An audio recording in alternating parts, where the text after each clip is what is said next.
Selamat datang di video materi untuk mata kuliah Interaksi Manusia dan Komputer. Pada kesempatan kali ini, kita akan membahas aspek kognitif di dalam desain interaksi. Selamat menyimak. Ada 3 topik utama yang akan kita bahas dalam video materi kali ini. Pertama adalah mengenal kognisi manusia. Lalu kedua, kita juga membahas jenis-jenis proses kognisi. Dan pembahasan yang terakhir adalah bagaimana penerapan kognitif di dalam desain interaksi. Mari kita bahas satu persatu.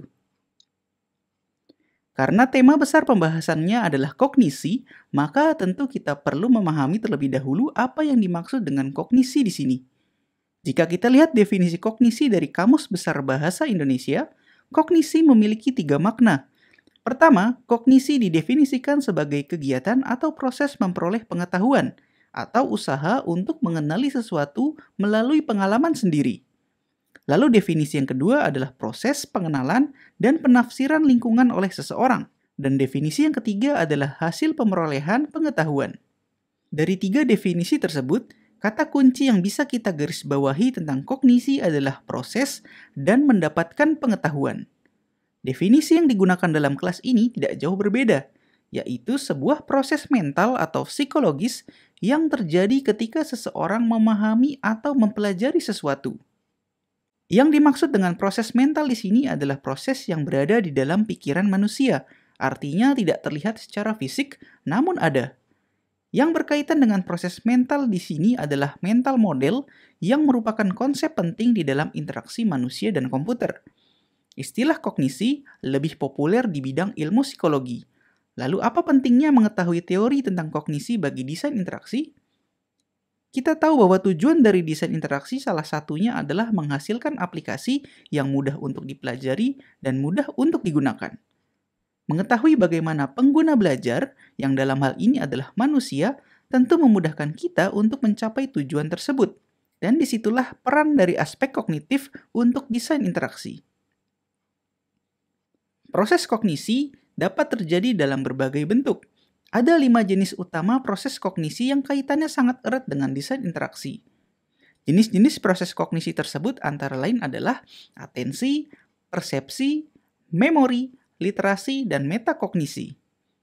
Atensi merupakan fokus perhatian, sedangkan persepsi adalah pemahaman seseorang akan suatu informasi. Memori berkaitan dengan kemampuan mengingat dan menyimpan pengetahuan. Literasi mencakup membaca, berbicara, dan juga mendengar. Dan metakognisi merujuk pada pemahaman seseorang terhadap cara berpikir dirinya sendiri. Kita akan membahas setiap proses kognisi ini satu persatu, berikut dengan bagaimana contoh penerapannya di dalam desain interaksi. Proses kognisi yang pertama adalah atensi. Atensi adalah memilih informasi sebagai pusat konsentrasi. Atensi pengguna perlu untuk diperhatikan, terutama apabila kita mengharapkan sesuatu untuk dilakukan oleh pengguna aplikasi kita. Ada 2 faktor utama yang mempengaruhi atensi. Pertama adalah bentuk informasi, dan yang kedua adalah tujuan yang ingin dicapai oleh pengguna tersebut.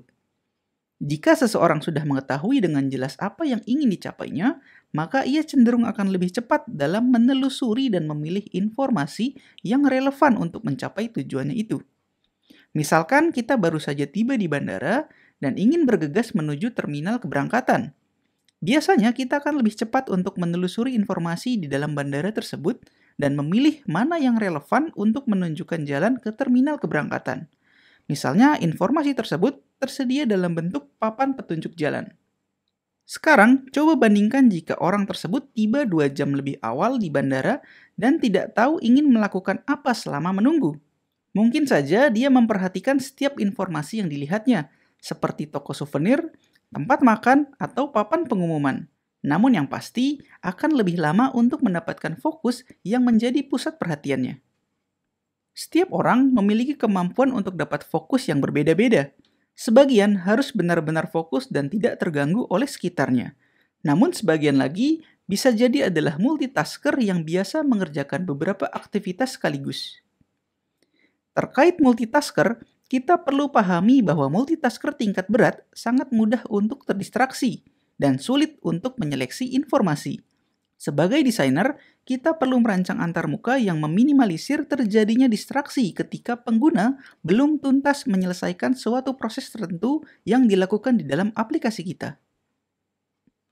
Mari kita lihat contoh penerapan atensi dalam desain interaksi agar lebih jelas memahaminya. Dari informasi yang terlihat ini, coba cari siapa saja mahasiswa Teknik Informatika angkatan 2011. Kira-kira apakah Anda bisa menemukannya dengan cepat? Sekarang, coba bandingkan jika penyajian informasinya adalah seperti yang terlihat berikut. Tugasnya masih sama, yaitu mencari mahasiswa Teknik Informatika angkatan 2011. Jika dibandingkan dengan yang sebelumnya, apakah mencari informasi tersebut sekarang lebih mudah dari sebelumnya? Bagi kebanyakan orang, bentuk penyajian informasi ini lebih memudahkan, karena teorinya pengelompokan informasi sesuai relevansi akan mempercepat proses atensi pengguna. Mari kita lihat contoh lain bagaimana atensi bisa menentukan rancangan yang dibuat. Dari ke-6 banner yang terlihat ini, yang mana yang paling nyaman untuk dibaca? Semua tulisannya tentu bisa dibaca. Namun apakah semuanya nyaman untuk dibaca? Biasanya yang paling nyaman dibaca adalah yang Anda lihat pertama kali atau yang paling menarik perhatian. Dalam konteks aplikasi, penyajian informasi penting perlu dibuat agar nyaman dibaca dan juga bisa menarik perhatian. Dari ke-6 ini, mungkin yang nyaman dibaca ada dua, yaitu yang menggunakan background merah marun dengan tulisan putih atau yang berlatar belakang putih dan tulisannya berwarna hitam. Manakah yang lebih menarik di antara keduanya? Sepertinya yang menggunakan latar belakang merah marun dengan tulisan berwarna putih. Dari contoh ini, dapat dikatakan bahwa keterbacaan yang tepat akan mempermudah pemahaman pengguna terhadap maksud dan fungsi aplikasi. Semakin cepat pengguna menyeleksi informasi, semakin cepat pengguna mencapai tujuannya. Kita lanjutkan pada jenis proses kognisi yang kedua, yaitu persepsi. Persepsi dapat diartikan sebagai memaknai atau memberikan pemahaman terhadap suatu informasi. Persepsi akan sangat tergantung dari pengetahuan yang dimiliki dan juga cara berpikir seseorang. Satu informasi yang sama bisa saja dipersepsikan berbeda oleh setiap orang, terlebih lagi jika informasinya bersifat bias dan multitafsir. Persepsi ini berkaitan dengan apakah sebuah informasi penting atau tidak menurut pengguna. Itu diputuskan oleh mereka sendiri. Tentu pengguna perlu memahami informasi yang diterima untuk memutuskan apakah informasi tersebut dibutuhkan atau tidak. Dari sudut pandang sistem desainer, penting untuk memahami apa yang pengguna pahami dan menerapkannya ke dalam desain yang kita rancang. Kita perlu perhatikan benar penyajian informasi, baik dalam bentuk gambar ataupun tulisan, jelas dan mudah untuk dipahami. Dengan demikian, persepsi orang yang menerimanya cenderung tidak jauh berbeda satu sama lain. Bagaimana contoh penerapan persepsi di dalam desain interaksi? Kita ambil contoh saja pada website e-commerce. Website e-commerce menggunakan gambar keranjang untuk menggambarkan wadah atau tempat mengumpulkan produk-produk yang akan dibeli. Bagi sebagian orang, gambar keranjang belanja sudah familiar, dan dengan melihatnya, pengguna sudah memiliki gambaran apa fungsinya. Di dunia nyata, keranjang memang umum digunakan di supermarket untuk menyimpan barang-barang yang akan dibeli untuk kemudian dibawa ke kasir. Mempersepsikan gambar keranjang belanja sebagai tempat untuk melihat barang yang sudah dipilih tentu lebih mudah dibandingkan misalnya gambar yang digunakan adalah buku ataupun malahan tong sampah. Proses kognisi yang selanjutnya adalah memori. Memori kuat kaitannya dengan proses mengingat kembali berbagai jenis pengetahuan yang sudah dimiliki oleh seseorang, agar dapat digunakan untuk melakukan sesuatu tentunya. Misalnya untuk mengurus perpanjangan surat izin mengemudi yang dilakukannya setiap 5 tahun sekali. Seseorang perlu mengingat-ingat bagaimana prosedurnya. Jika dalam konteks aplikasi, misalnya ketika kita berupaya mengingat kembali cara melaporkan SPT pajak tahunan melalui aplikasinya. Ada 3 hal yang perlu kita perhatikan terkait memori. Pertama, pengguna tidak dapat mengingat semua informasi. Ini perlu kita pahami, kapasitas otak manusia dalam menyimpan informasi memang cukup terbatas. Yang kedua, perlu konteks untuk memudahkan pengguna mengenali atau mengingat sesuatu. Misalnya, jika Anda kebetulan melihat seseorang di dalam kereta, bisa jadi Anda tidak langsung mengenali orang tersebut. Namun, jika beberapa saat kemudian Anda melihat kembali orang yang sama, dan ternyata adalah rekan kerja satu kantor, maka kemungkinan besar Anda bisa mengenali dan menyadarinya. Tempat antara kereta dan kantor di sini merupakan dua konteks yang berbeda. Lalu poin penting ketiga terkait memori adalah lebih mudah untuk mengenali atau recognize dibandingkan dengan mengingat atau recall. Anda mungkin tidak mengingat nama semua orang yang telah bertemu dengan Anda, namun jika melihat wajahnya, Anda mungkin saja merasa mengenalinya. Bagaimana contoh penerapan aspek memori dalam desain interaksi? Dari tiga hal yang perlu diperhatikan terkait memori tadi, kita tahu bahwa pengguna punya keterbatasan dalam mengingat semua informasi. Satu contoh fitur aplikasi yang menjawab permasalahan tersebut adalah fitur pencarian di sistem operasi. Fitur ini memudahkan pengguna untuk menemukan file, folder, atau aplikasi yang diperlukan. Pengguna sering tidak hafal di mana menyimpan file yang diperlukan, terutama apabila file yang dibutuhkan tersebut sudah lama tidak digunakan. Fitur pencarian mengurangi beban pengguna yang kesulitan untuk mengingat tersebut. Gambar yang terlihat di sebelah kanan ini adalah tampilan fitur pencarian bernama Spotlight yang dimiliki oleh sistem operasi macOS. Seperti yang terlihat pada gambar, Spotlight sangat membantu pengguna untuk menemukan apa yang mereka butuhkan, tidak hanya file, namun juga folder atau bahkan aplikasi, yang menurut sistem relevan untuk ditampilkan sebagai hasil pencarian. Tentu, contoh penerapan aspek memori dalam desain interaksi tidak sebatas fitur pencarian saja. Satu contoh lain dapat kita lihat pada web browser yang populer saat ini. Kebanyakan web browser, misalnya Google Chrome, menyediakan fitur penelusuran atau history. Fitur ini membantu pengguna untuk merecognize halaman website apa yang mereka buka di masa lalu. Jadi, daripada pengguna harus mengingat-ingat kemarin membuka situs apa, mereka hanya perlu mengakses menu history untuk melihat riwayat website yang mereka kunjungi. Dua contoh yang sudah diberikan ini mudah-mudahan membantu Anda untuk memahami bagaimana aspek memori menentukan desain interaksi yang dibuat. Proses kognisi yang selanjutnya adalah literasi atau kebahasaan. Literasi ini tidak hanya mencakup tulisan, namun juga mencakup berbicara, mendengar, dan membaca. Anda mungkin sudah pernah mengikuti ujian bahasa tertentu seperti bahasa Inggris misalnya. Di dalam tes tersebut, biasanya ada 3 aspek literasi yang dinilai, yaitu speaking, listening, dan juga reading. Kurang lebih sama maknanya dengan literasi sebagai proses kognisi di sini. Inti dari bahasa adalah komunikasi yang dapat dipahami dan juga dianggap pantas atau sesuai dengan orang yang diajak berkomunikasi.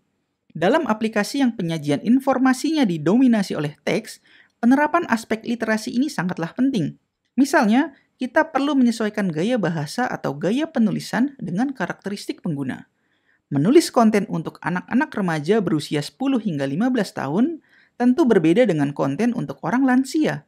Atau menulis konten untuk anak sekolah menengah tentu berbeda dengan untuk para profesional. Sebegitu pentingnya aspek literasi di dalam penyajian konten, hingga saat ini ada salah satu profesi yang muncul, yaitu content writer untuk UX. Di mana tujuannya tidak hanya sekedar menulis konten, tetapi juga menyesuaikan gaya bahasa dengan target penggunanya. Mari kita lihat kembali fitur keranjang kosong pada e-commerce yang tadi. Perhatikan kalimat yang ditandai border berwarna merah. Perhatikan penulisan kalimatnya. Menurut Anda, siapa kira-kira customer atau pengguna yang ditargetkan oleh aplikasi e-commerce ini? Dari gaya bahasanya, sepertinya target utama penggunanya adalah generasi milenial atau yang rentang usianya antara belasan hingga 30 tahunan. Pada intinya, pemilihan kata, bahasa, dan kalimat pada suatu aplikasi perlu disesuaikan dengan siapa target penggunanya. Proses kognisi yang terakhir adalah metakognisi. Istilah ini mungkin terdengar sangat asing di bidang ilmu komputer atau sistem informasi. Orang-orang yang memiliki latar belakang di bidang psikologi dan pendidikan mungkin lebih terbiasa dengan istilah ini. Metakognisi ini merupakan pemahaman seseorang tentang sistem pemrosesan informasi pada dirinya sendiri. Ada yang menyebutnya juga sebagai berpikir tentang cara berpikir. Sulit untuk dibayangkan karena memang tidak terlihat, namun peran metakognisi ini sangat penting. Metakognisi penting untuk penyelesaian masalah, perencanaan, pertimbangan, dan pengambilan keputusan. Metakognisi ini juga erat kaitannya dengan kepercayaan diri seseorang untuk merasa bisa menggunakan suatu aplikasi tertentu. Dan karena berkaitan dengan pengambilan keputusan, memperhatikan aspek metakognisi dalam desain interaksi akan membantu kita mengarahkan pengguna untuk mengambil keputusan yang sebetulnya kita harapkan. Mari kita lihat contoh bagaimana metakognisi diterapkan pada desain interaksi.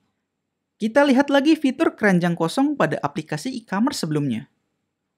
Sebetulnya dari potongan aplikasi ini kita bisa lihat bagaimana aspek metakognisi diperhatikan. Kita lihat headline-nya. Pengembang aplikasi menarasikan keranjang kosong seolah-olah sebagai masalah dan berharap pengunjung mau menyelesaikan masalah keranjang yang kosong ini. Lalu perhatikan kalimat selanjutnya. Daripada dianggurin, mending isi dengan barang-barang impianmu. Yuk, cek sekarang. Kalimat ini pada dasarnya adalah untuk mengarahkan atau mengusulkan solusi dari permasalahan keranjang kosong tadi. Ada kepentingan dari pemilik aplikasi di sini, yaitu jika pengguna belum memilih satupun produk untuk dibeli yang ditunjukkan dengan keranjang kosongnya ini, maka mereka harus dirayu untuk mengisi keranjang kosong tersebut. Dan tidak berhenti sampai di sana saja, kita lihat di bawahnya ada tombol hijau. Tombol ini disebut dengan istilah call to action, di mana biasanya ini adalah goals dari aplikasi untuk case keranjang kosong. Jika keranjang masih kosong, maka pengguna harus dibawa melihat-lihat produk yang ada. Tombol ini berfungsi untuk memfasilitasi jika keputusan yang diambil pengguna memang sesuai dengan harapan dari pemilik aplikasinya. Agar lebih memahami apa bedanya dengan aplikasi lain yang kurang menekankan aspek metakognisi, mari kita bandingkan keranjang kosong dari dua aplikasi berikut. Coba kita bandingkan dua gambar yang terlihat. Dalam konteks penyajian keranjang belanja kosong, mana yang kira-kira menerapkan prinsip metakognisi lebih baik di antara keduanya? Anda mungkin sudah bisa menebaknya dengan tepat. Memang dalam konteks keranjang kosong, aplikasi yang di sebelah kanan lebih baik dari aplikasi yang ada di sebelah kiri. Sebelumnya sudah dibahas bagaimana aspek metakognisi diterapkan pada aplikasi yang berada di sebelah kanan. Sekarang kita bahas aplikasi yang di sebelah kiri saja. Perhatikan bahwa terdapat informasi yang redundant atau double yang disediakan di sini. Di bagian atas ada informasi total barangnya adalah 0 dan gambar keranjangnya juga kosong. Lalu teks bertuliskan belum ada barang yang ditambahkan. Ini sebetulnya hanya mengulang informasi yang sama. Jika total barangnya adalah 0, ya tanpa perlu diperjelas lagi, pengunjung juga tahu bahwa mereka belum menambahkan satu barang pun untuk dipilih. Kesalahan selanjutnya adalah tombol call to action di bawahnya yang bertuliskan lihat keranjang. Pertanyaannya, jika sudah tahu keranjangnya kosong, apakah pengunjung masih perlu lagi untuk melihatnya? Apa yang mau dilihat dari keranjang kosong? Lalu jika seandainya dilihat pun, apa yang diharapkan oleh pemilik aplikasinya? Dari perbandingan dua aplikasi ini, kita bisa lihat bahwa aspek metakognisi bisa berdampak signifikan jika diperhatikan dan diimplementasikan dengan tepat. Penyajian materi ini dibuat berdasarkan dua referensi utama berikut. Dan itu sekaligus menutup pembahasan kita dalam video ini. Terima kasih karena Anda telah menyimaknya hingga selesai.